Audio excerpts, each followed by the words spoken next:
the audience. So that's the people around us who are supporting our jam. And they're listening, they're appreciating our music, and sometimes they're supporting us. And then there's the rhythm section. And I have a few women on bells here. Looks like I have a man there with an instrument, and you can clap or slap your thighs. People can use any type of acoustic instrument. You can use your orange jug and make a little shaker. There you go, exactly. Blow into it. Some people have put rocks in the bottle and made a little shaker. So that's the rhythm. Clapping with your hands. Flapping, which is lightly putting your fingers across the string. Exactly, and making an atonal sound. And then foot tapping. That's something that I'm doing with my ankle bells, and you can certainly do it. And some people find that they're better with the rhythm if they tap their foot on the downbeat. Now, the glorious thing about flapping, which is making your atonal sound, is that if you get lost in the music and you don't know what chord we're on, you can just flap.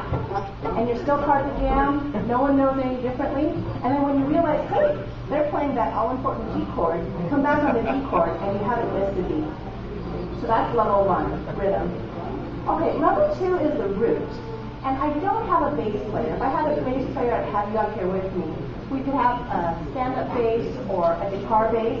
And that's the person who's playing the main chord, the main note, like.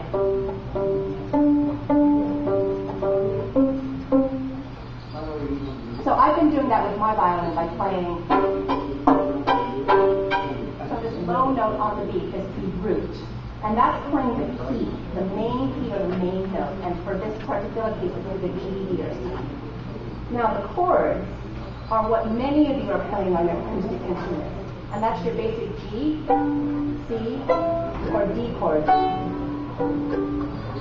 And again, if you can't do the chords of the piece, go back down to the rhythm and just flap or clap. If you know the root and you can just play a single G as opposed to the entire chord, then play the root. If you can play the entire chord, go up to level 3.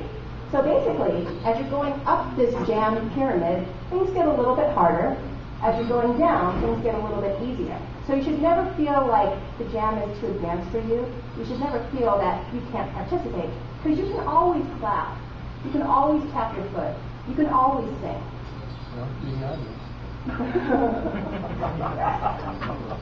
What was that, Dan? I said you could be the audience. Absolutely. It looks like we have a wonderful audience here just enjoying this little session. Okay. Level 4 is the melody. And that's adding your vocal or instrumental tune.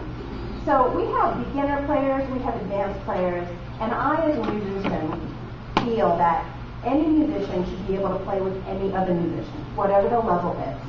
So if you're a beginner and you want to just tap your foot, or flap, or clap, then you can be part of the jam.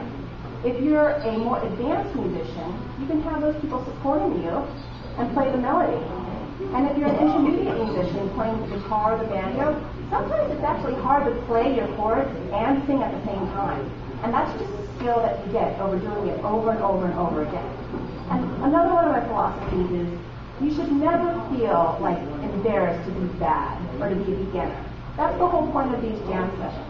Because you have so many other people around you who are also struggling or who are working on their next level that we're not really paying attention to everyone else's skill level.